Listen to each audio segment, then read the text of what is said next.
What's up, everyone? Welcome back to another episode of Empty the Benches. Nick and Mac back with you for another one. Bunch of NHL action to get to, bunch of international action to get to, bunch of women's action to get to. Big news there. We'll hop into that in a little bit. But Mac, first of all, what's going on, my guy? How are you? Good. Yeah. You mentioned, men's hockey, women's hockey, international hockey. I got another one for you. How about some AHL hockey? Oh, yeah. I think I mentioned this on a recent episode, but I will be going this weekend to the AHL's version of the Winter Classic. This is scheduled as part of Hockey Day in Minnesota festivities, which is this Friday / this weekend. So it's going to be really fun. Iowa Wild hosting the Milwaukee Admirals in Hastings, Minnesota. Here's the kicker. Friday night at puck drop, 5 p.m. local time, scheduled to be around negative 15 degrees, like actual temperature.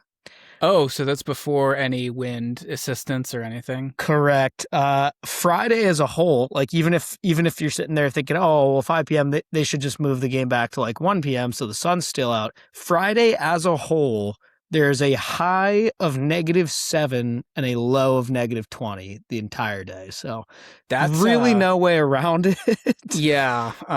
Didn't that happen to you last year when you went to that outdoor college game and it was like 2 degrees it's the whole funny time? You mentioned that because I was thinking about that, and one of the guys I'm going to this game with also went with me to the that outdoor college game at Wrigley Field, on the Winter Classic ice. And, we froze our asses off at that game. And just like you said, I think it was like 2 to 10 degrees Fahrenheit, somewhere around there.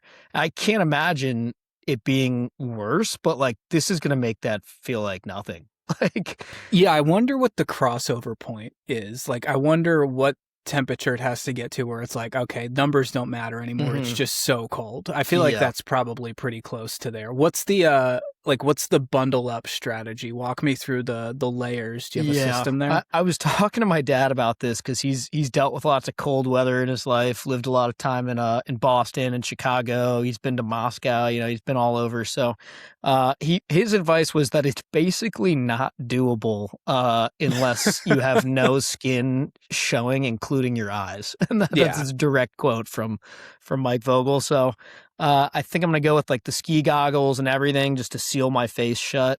I'm going to do the old shiesty, like a ski mask and then a beanie over top of that. So that'll be the face situation. And then, down low, I'm probably going to do like 3 pairs of socks. The socks is really the key because it has to be the right kind of sock. Like you can't do like the cotton and then the like wool or whatever. You have to strategize what you're doing there, or else your own sweat's just going to freeze your toes off. So that's very important. I'll definitely have some hand and foot warmers and the gloves and boots, probably like 3 or 4 layers. I think leg wise, I'm going like long johns, then pajama pants, then sweatpants, then jeans. Okay. I like that. And then like just big boots, Timbs that'll fit my 3 socks inside. Over top, I actually, this is funny. I wanted to wear a jersey, but obviously you're like, well, I got to wear a coat. I forgot I do have one jersey that I think will fit over top of my all my hoodies, long sleeves, jacket, everything. I'll put it over top my winter coat as my outer layer. Just full-blown Michelin tire, man. Exactly. It is my Reebok era Capitals jersey that I got at the 2011 draft for being the draft runner for the Caps that year, when they just gave me that massive like adult XXL jersey to little 12, 13-year-old me, whatever I was back then. But hell yeah, dude. Finally going to find a use for that puppy. That's awesome. Well, it sounds like it's going to be a fun time. I mean, the Rumple Mints and hot chocolate helps. That's definitely a vibe if you can make it work. I don't know if they're going to be selling that there, but I'll have a flask of whiskey. We'll make it work. There we go. That's basically just as good. But I'd say stay tuned for content, but I'm not sure I'm even going to take my phone out of my pocket. Taking as someone who's done those events I know what that's like, and let alone even when you go to use the facilities, taking anything out is a process. So definitely stay warm. Maybe break out the Vaseline or like some Aquaphor, just dollop a little bit on your face, keep the wind off, because I have a feeling that's just going to be so bad. Anyways, question of the day for you. So I know you're going to this outdoor AHL game with some friends. I was talking with some friends of mine a little bit about this topic over the week, and game guys. So when I say game guy, I mean the guy or gal or whatever that when you and your group of friends are hanging out, they're either the one that like tries to corral people into games. Maybe they brought the game if it's like, you know, a beach setting or a park setting, you know, maybe they're just like passively suggesting, you know, playing games as a way to kill time. I've broken these down into 3 categories. I think 3 kinds of this person exist. Okay. So first of all, it's just the casual, like, I went to the beach and I happened to have a football. And this is literally something to interrupt me taking sips of my beer and talking to my friends, is I'm just launching this football around while conversation is going on. No one's even paying attention. No one even cares. Just thing to do guy. Let's put it that way. Sure. Number 2 is like the guy who's like corralling people, but it's not in like a crazy way. You're like, hey, let's get like a 4v4 flip cup table going, or like, all right, you know, me and so versus Timbo and Jimbo in Pong or something like that. You know, very laid back, you know, kind of let's just do something to pass the time. Let's move this party like up a notch, you know, something like that. And then the third kind, and my least favorite kind, is anyone who breaks out an overly complicated board game when I'm past 5 beers deep. And I just can't stand that shit at all. And what's the worst version of this kind of person is when they meet someone and get married who's also that kind of person. So the amount of times you're like stuck like around these people either as a couple or by themselves, and like everyone's having a great time, everyone's hanging out, talking, and they're angry because no one's paying attention to their like hyper complicated game they either came up with or someone from like Orange Theory taught them or something like that. It's just fucking brutal, dude. Like, I don't know. Do you agree? Am I wrong here? No, I think you're right. I will say it's not all bad. Like, I mean, the last one's bad, but I don't mind being around either of the first 2. No, first 2 are great. There's certain times where I'm like, okay, give it a rest, guy. But like, I also sometimes am that guy. Like occasionally on the beach, if I'm like, this conversation's boring, I'm reaching for the football and I'm like looking around the circle, like who also looks bored that I can recruit to break out of this circle and toss the pigskin around a little bit. And then the party one, I mean, I also think it depends. Like, if you're just in a big group with like a bunch of your friends, especially if it's like people you haven't seen in a while, I don't think the game is necessary. You know, you can just kind of catch up and just enjoy the conversation. But sometimes it's more of like I got invited to this thing and like I'm with like a couple people I don't know, but I feel bad for that guy over there because he got invited, doesn't really know anyone. Exactly. It's like it can be a way to kind of bridge that gap and be like, okay, what if we play a little game, break the ice here, get that guy involved, kind of make him a little more comfortable or whatever, and then boom, next thing you know, you're talking football with him, you're getting another beer with him in the kitchen, right? Like, you know, so I think it can be strategic, but there's a time and place for each one of those game guys, and you got to pick your spots. Absolutely. Like opening night or like first day of a bachelor party and you've got like guys from like 4 different buckets of friends. Absolutely. Home run move. Great. Like, yes. Be that guy, get the Pong tournament going, give everyone a random partner, you know. Yes. No, I agree. I think first 2 guys are good. I think 3 is where it starts to cross the line. And then obviously if there's 2 of them, just put forks in the microwave and run. Just kidding. Don't do that. Yeah. Moving on, trend I saw this week. Let's go back to hockey because, you know, this is a hockey show.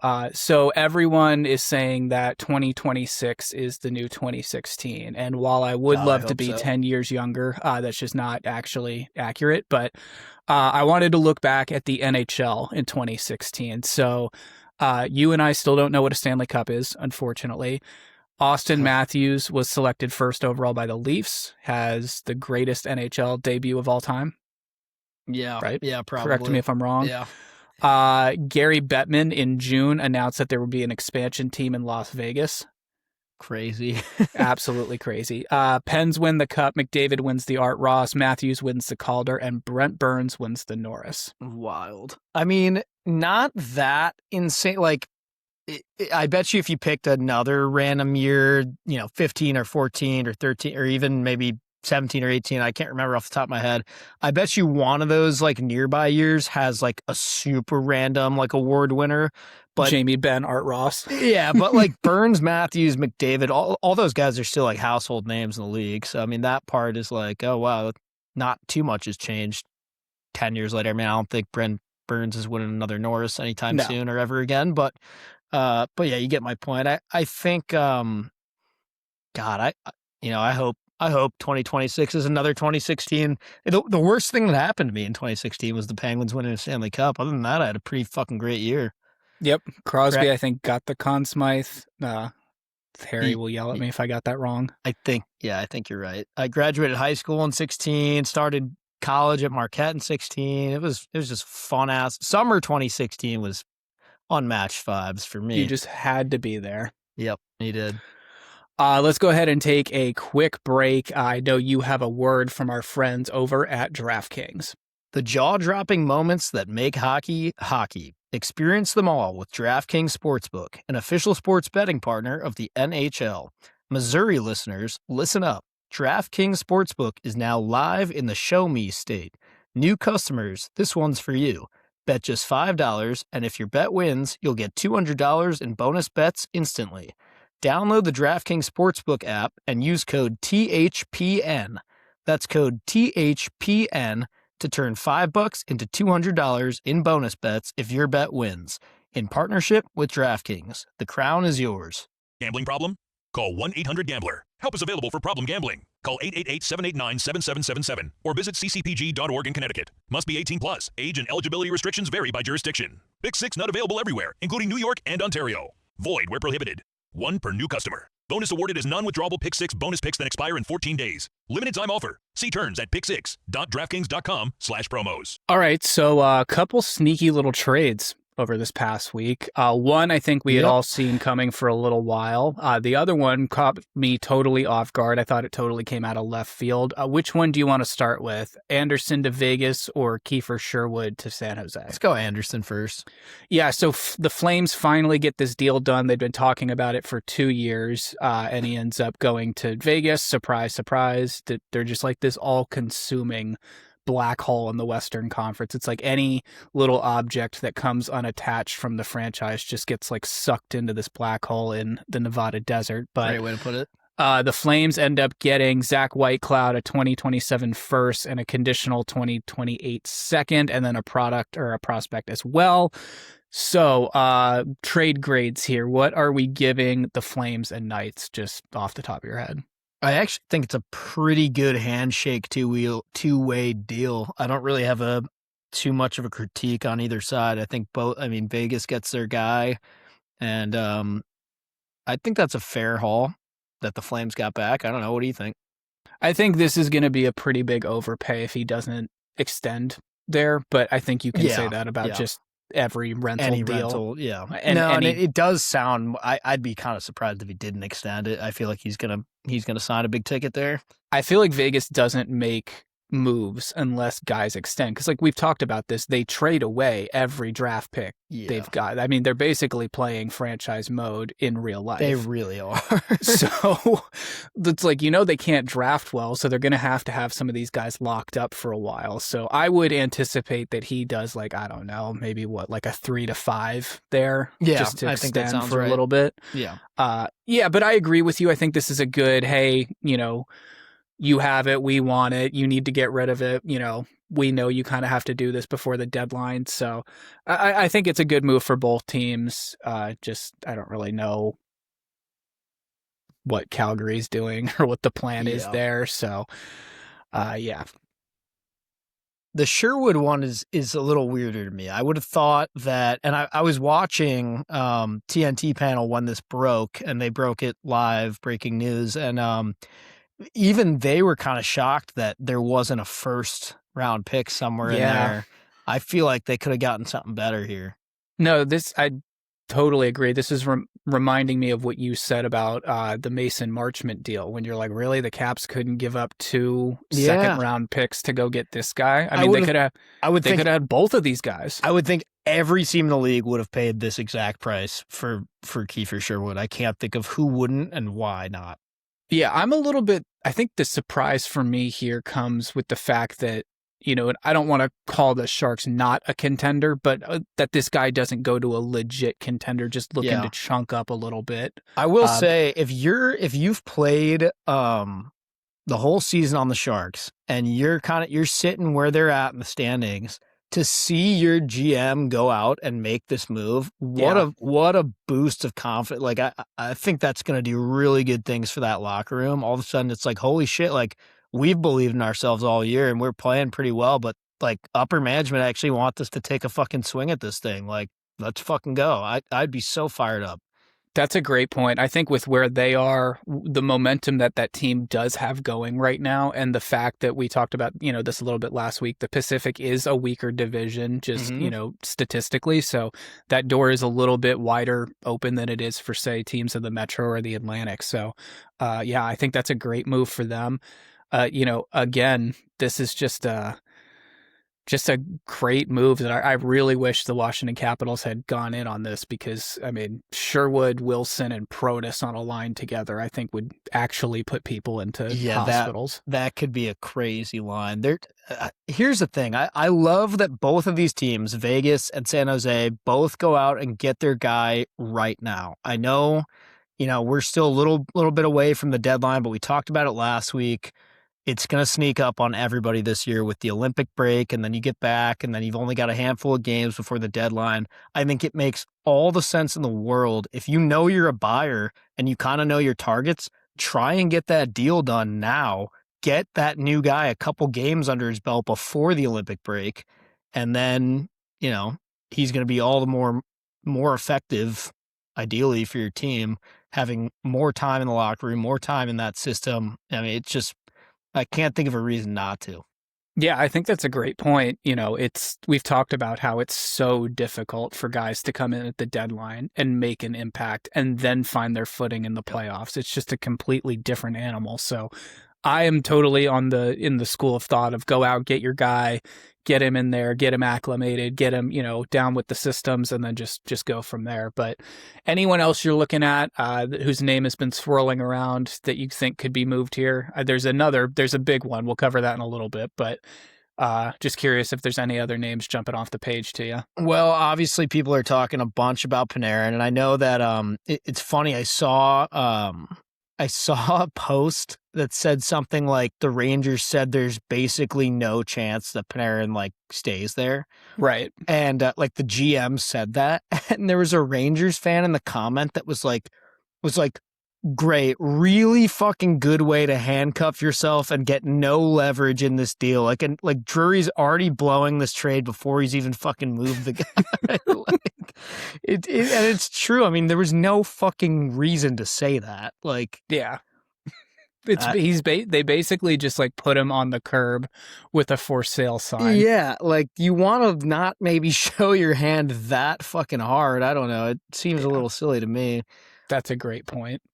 I know the Braden Shen rumors have picked up. That's an interesting one. I know we've said that would be a good move for the Caps to make in the past. Where do you stand on a guy like him now? I'd be interested. There's a lot of guys out there that I'd be interested in. I almost wonder if we'd take a shot at somebody like Garland, especially if that were to happen sooner rather than later. He could actually help us win a couple games in the shootout or something like that. Other than that, though, there's one guy that I saw a little rumor about on the same team as Panarin that it said they'd be willing to hear some offers on this guy, and I think I'd be interested. Any guesses who I'm talking about? That'd be Vincent Trocheck. Well, I know he could be available, but I don't see us getting it. I mean, I'd take him in a heartbeat, but I feel like he's going right back to Carolina. Who are you thinking? Oh, that's such a good point. I'm thinking Lafreniere. Oh, okay. I don't know. I think that guy, they've been teasing trading him ever since he's been on the fucking team, it feels Pretty like. much. And they're never quite satisfied with his playing level. Like it's just seemed like it's never been a perfect fit. He's never been in like really good graces over there. And so if they're willing to hear offers yet again, I'd love to see us make an offer. I don't know what it would take to get him. But I mean, he's younger than Panarin. He's I don't know. I think that's more of a future move for the Caps. The Panarin thing is like pretty sure that's like a rental, and he's gonna walk. So I don't know. I'd be interested in Laffy. I also wonder about a guy if because the Rangers basically said they're gonna trade. They're waving the white flag now. They said they're going to trade everyone except core pieces that they see as part of the future. They also said that JT Miller has not waived his no movement clause, and they're not going to ask him to. So basically, the way I see it is everyone besides Miller is technically not off limits as far as I mean, they're not going to trade Igor, obviously, but I can't see them moving Foxy either. But no, probably not. But like, what about like Zibanejad? It could be interesting. He's a fucking cap killer. I'd love to finally not have him be able to score 4 goals in one game against us anymore. That is a great point. Also, center depth, never a bad thing to have. Yeah. I like we're the more looking Lafreniere for a winger, but yeah, I like the Lafreniere thing. That's interesting. Obviously, I'd kill for Vincent Trocheck, but I totally agree with you. He's absolutely going back to Carolina, or somehow is going to who loves to trade with the Rangers more than anyone? Tampa Bay. He's going to somehow find his way back to Tampa Bay or something. See that. Or I almost wonder if the Canes are going to move like Kokaniemi or what's it called? Who was I just thinking of? Oh, the other Rangers one I was going to say is like a Braden Schneider, Carson Soucy. Like some of those guys are probably going to get moved too. I don't know. It's going to be a free for all. I just hope we get somebody fucking worthwhile. I agree. So it seems like the Rags, obviously they've waved the white flag. They're like, okay, this season's done. It kind of seems like the Canucks are doing the same thing with the Sherwood trade. It's a little less both GM of those writes teams, letter it seems to fans, like, but because they've got some self-respect. Oh, right, and that's the Canucks we're talking about. Yeah, both of those teams seem like they're willing to hear calls on just about anybody. Yeah, absolutely. And both those teams have a plethora of guys that most teams would be interested in. So it'll be very interesting. They're going to be able to price gouge people on Trocheck just a little bit, just because they know they're going to be able to, say, okay, I want a couple first and either someone to replace this or someone to replace this guy in 5 years. But it's interesting. I mean, maybe even a guy like Dougie Hamilton with how things are going in Jersey. I don't want that on the Caps, but I think people will pay for that. So, it's going to be interesting to see where the trade rumors go from here, and especially with the Olympic break coming up. I have a feeling we're not quite done. We're going to get a couple in before that, so that'll be something to keep your eye on. Did you happen to catch the PWHL Takeover in DC, my friend? It seems like that was about as big of a success as it possibly could have been. Yeah, they really couldn't have nailed that any better. That set the all-time U.S. attendance record for a women's hockey game. It broke that by 1,000. That's fantastic. The game, I mean, Cap One was packed, 17,228 people there for a PWHL game. It was awesome. Line brawl to end the game. Gotta love that. And at the end and during the game, fans are chanting, "We want a team." So I really hope the PWHL responds to that and brings a team to DC. That would be so cool. What would you, I saw a lot of people on Twitter and Instagram saying what they would name a PWHL DC team. I mostly saw dog shit suggestions that I was like, please do not name them that. Okay. But what were they? Well, okay. They were all like, we got to lean into the cherry blossoms thing, which I don't necessarily disagree with, like uniform wise, but like someone said like the blossoms or like the bloom or something like that. And I was like, that is kind of lame. I don't know. Yeah, I don't know how I feel about that one. Like I like the cherry blossom thing, but I think DC sports as a whole already kind of does the most you can get out of that. Like the Caps cherry blossom jersey that they don't even fucking wear. Yeah. That's a hotbed Super issue sick. for everyone every year to get. So Yeah. yeah, I don't know. I don't know what you do there. I'm trying to think of like something monument related. Mm-hmm. Something because Ted would just be the owner. He's going to have his hands on. This is stupid, but like maybe the memorials or something. I don't know. Yeah, the Abe Lincolns. Yeah, that one, that would be great. Just a giant. The lawyers. Yeah, the lobbyists. Yeah. What else is DC known for? Taking money from people and sending it to other people who also need money, right? The gentrifiers. Yeah, there you go. That's true. Or the suits drinking wine in the front row of Cap One. That's right. The collars, the DC collar under the jerseys. Yeah. These are all excellent choices. They're all painful. Or like the one that always kills me is like Washington Capitals stitched quarter zip, clearly threw it on at the office. I'm like, okay. Yep. Yeah, the quarter zip over the Vineyard Vines the Vineyard Vines button down, or like one of those Trump button downs that's got the different color collar and different color shirt or whatever. That's waspy. Very. No, but that would be awesome. I would love to see a PWHL team here. I know you would too. All jokes aside, I would. That would be great. Another thing I want to touch on with women's hockey is shout out to the USA U18 women's team. They won gold at the under 18 Women's World Championships. Women's hockey doesn't do World Juniors. It's just under 18s and then World Championships. 2-0 victory over Canada. They finished the tournament a perfect 6-0-0-0. They did not lose. They did not trail in this tournament. They're the first team ever in this event's history to earn a perfect gold, having never trailed nor tied. They did not lose once. So, USA women's hockey is so unbelievably top notch. Like they're so much better than everyone else. Like it's not even funny. Especially like this age group yes. of U.S. hockey, I think is just going to blow people away in a couple years when they get to the Olympic stage. So it's fucking awesome. Fantastic performance there. Way to go, ladies. Let's see if the ladies Olympic team and the men's Olympic team can follow suit here, because that would just be an unreal way to kick off my winter. One note about the Olympics, Seth Jones is officially a no-go. He is out injured, so Jackson Lacombe will replace him. What are your thoughts on that?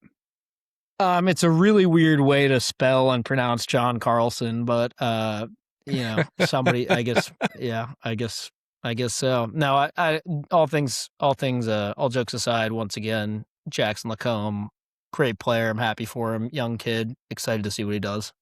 Yeah, I think the way to put this is still not Adam Fox. And I know that he's hurt, but yeah. Let's go ahead and do the weekly recap. All right, so we got to start with what was sort of publicized by Russian Machine earlier today. They said, quoting someone whose name escapes me, but they believe that the Caps are among the two front-running teams to take a shot at Artemi Panarin as the Rangers go fire sale here. What are your initial thoughts after reading that headline? Yeah, I mean, this time of year, you got to take everything like that with a grain of salt. I don't want to get too excited about it. Never know, but big if true. I mean, like we said earlier in the episode, I don't see that as like a future move for the Caps. Like I don't see him coming here and signing to retire as a Cap and play 5 more years here or something like that. But as far as all the rental options go, I would take it. I think he would add a lot to the team. He's pretty much exactly the caliber of skill that we're looking for, I would say, on the wing.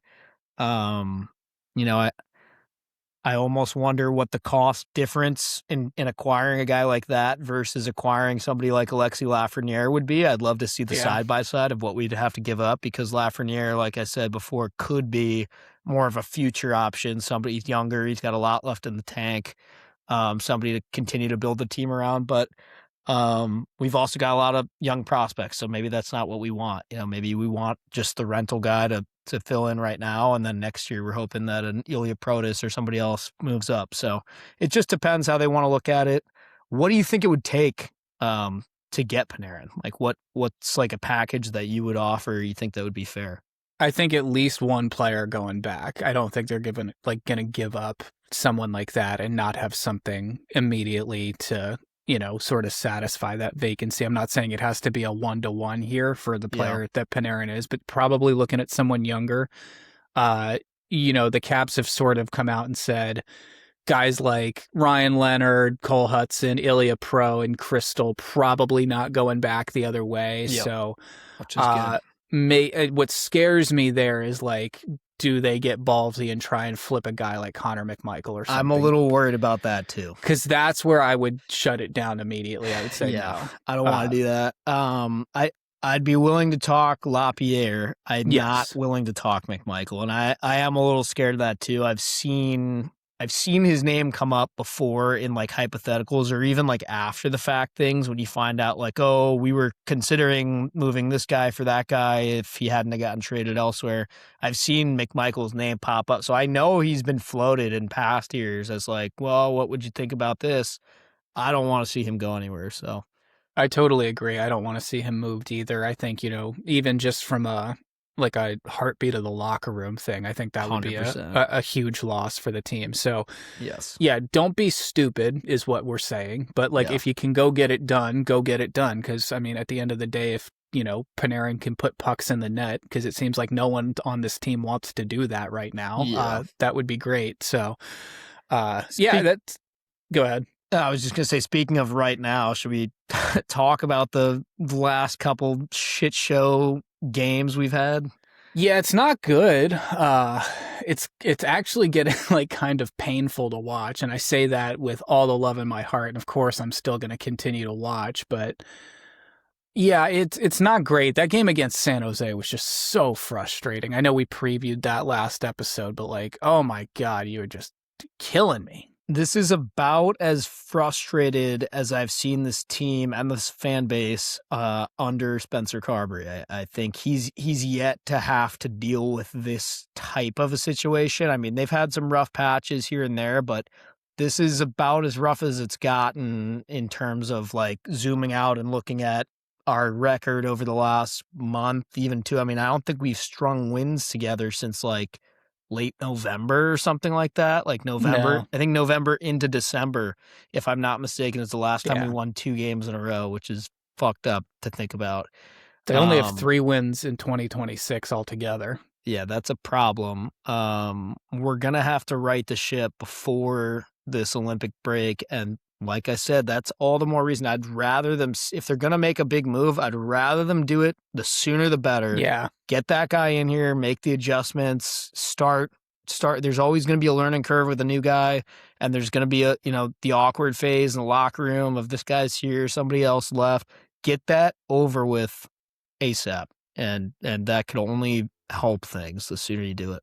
Yeah, I totally agree, because we're at that point now where it's okay, you really got to start winning some games, and you can't just hold out hope that this Olympic break is going to make everything magically better, because it usually has the exact opposite effect on this hockey team. And I don't know how many times we've seen the Caps make a move at the deadline and that player not work out at all. I'm just thinking about that dead zone from 2011 to 2015 where it was guys like Curtis Glenncross and Dustin Penner and I mean Mike Richards, Joe Corvo. Oh, I forgot about Marty that one. Urad, all those. Yeah.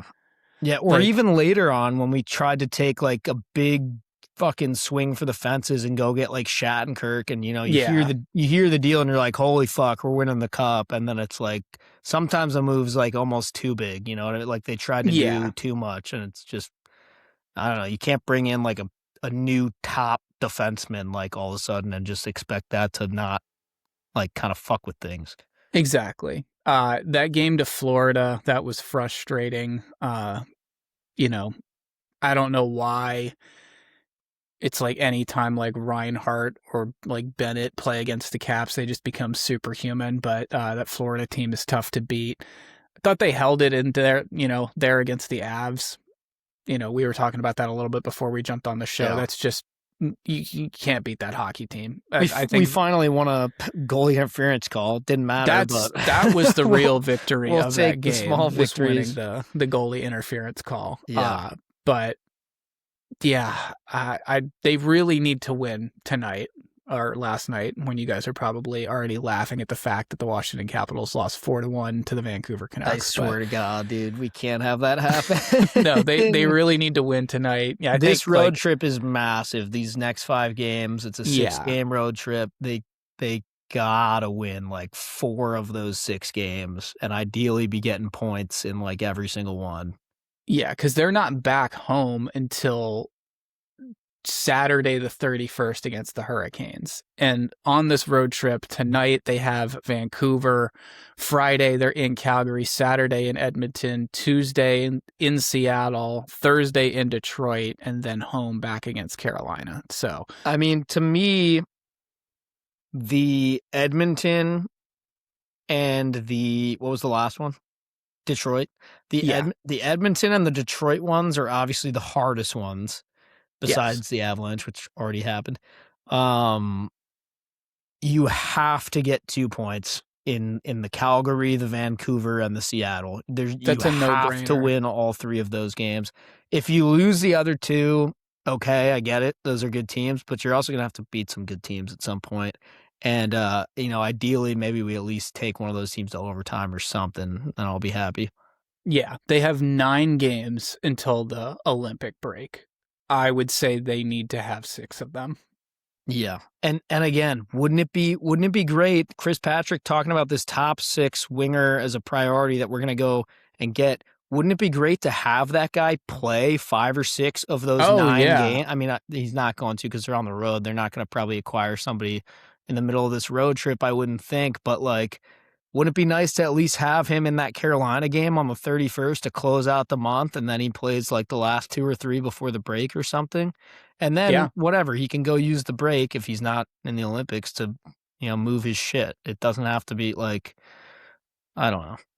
I hope they're not thinking too hard about logistics, like, oh, well, we don't want to make a guy move right before the Olympic. Like, just fucking make the hockey decision, dude. People will figure it out. They're big boys. They play in the NHL. Yeah. That, or they can, hire movers. Right. Totally agree. Quick little breaking news. The Sabres just locked up Josh Doan, 7-year extension with around a 7 AAV. So smart move. Not too shabby. Kids earned it, that's for sure.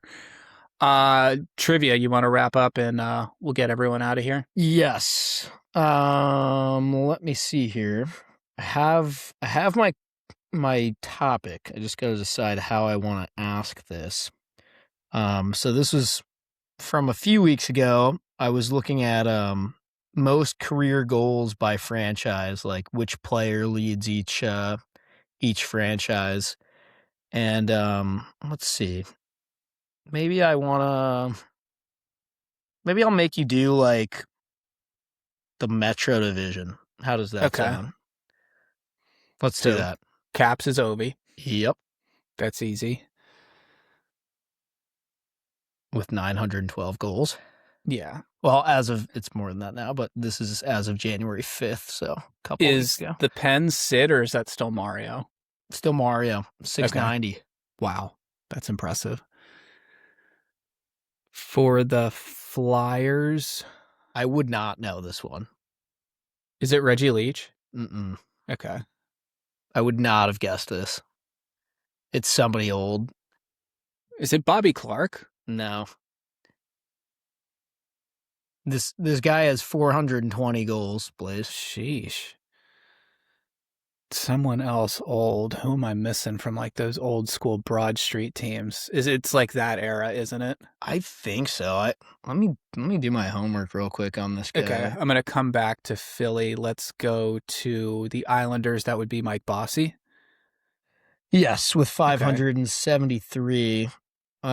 This Flyers guy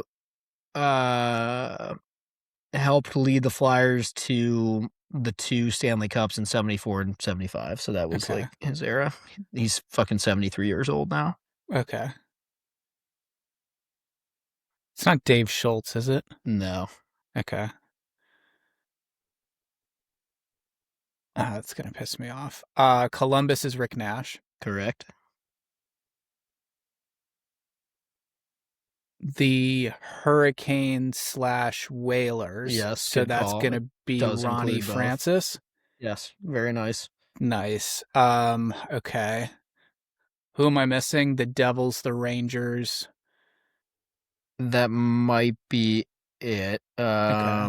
Devils, Rangers. Let's see. And Flyers still. Yeah, I think that's it.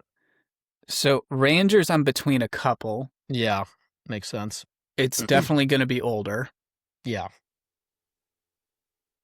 Is it Gilbert Perreault?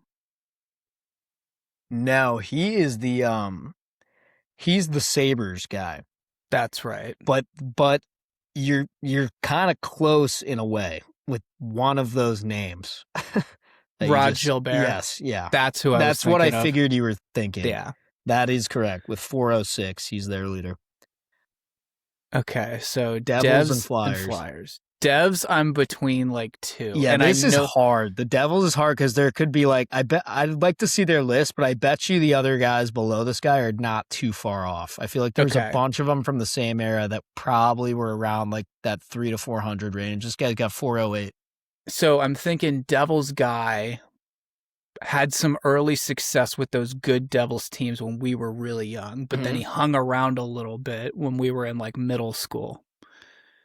Yeah, but I think there's a few guys that fit that description, but I'm pretty sure this was one of the guys that actually never left the well, I'm pretty Patrick sure Elias, isn't it? Yeah. He was Devil for life, wasn't he? Yeah, as far as I remember, because like I remember like Gomez left, Langenbrunner left, like Parise left. Yeah, I knew it wasn't Zach Parise. Dude, he put in 20 seasons with the Devils and then peaced out. That's a fucking career right there. That really is. It's like a Brodeur career right there. Yeah. No, Elias was a fucking goat. I loved that guy. Oh yeah. So now I just need the Flyers, and that wraps it. Yes. You've done well. Do I know this name? I would think so, but I would have never come up with it. I know it, but I don't think I would have been able to say it. Okay. I guess I'm not I'm apologizing to Philly fans, which I don't like to do ever, but maybe I need to learn up on your history because it seems like this guy was pretty damn important. I feel like this is just like 2 years too early before like my like knowledge starts to come in, because like I know some of the 80s stuff teams. Exactly. I don't know a whole lot about like the 70s heyday guys. You want me to just tell you? Yeah. It's Bill Barber. Okay. Kind of know the name, but you're never coming up with that. And nor am I going to think that his name has anything to do with being like a franchise leader in goals. No offense, Bill, but that sounds like more of a fucking fighter or grinder or something. Yeah, exactly. No, this guy had fucking 420 goals, so. That's impressive. When you were looking at that list, was there any of the franchises where you were like, oh my God, I did not think this guy was the franchise leader in goals? Like any of the ones that surprised you? I guess sometimes it's a little surprising when I think about the Kings guy. Okay. Do you know who that would be? That would be Marcel Dion. No. And that would make more sense to me, but it's Luc Robitaille. Oh my God. That's kind of a deep cut, you know? I guess it makes sense, but he got fucking 557 goals. Yeah. And he moved around too, so I don't think he was a career king either. Yep. I mean, some of them are just a little surprising, like the newer teams. You got Nash, obviously, for Columbus. All it takes is 289 with them because they just haven't been around long enough. Gaborik for the Wild. All it took was 219 to be the leader there. That'll probably not going to be for long before fucking Kaprizov gets that one. Yeah. Forsberg for Nashville. Yep. The Sens one is kind of interesting.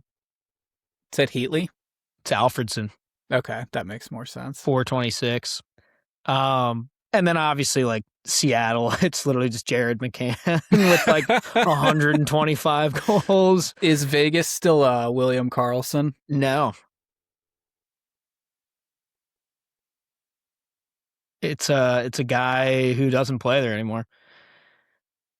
Who doesn't play there? Oh, Marchessault. Yeah. Okay, that makes sense. Yep. And fucking Utah, Dylan Gunther with 47. Hell yeah. Way to go, kid. Anything else before we wrap up here? I think that'll do it. Nice. Well, stay warm while you can, man. Gonna be to be freezing your dick off. Yeah, I am. All right. Well, hopefully Max stays warm. You'll find out in the next episode if he gets hypothermia or frostbite or something. Please, but God, no. we will catch you guys then.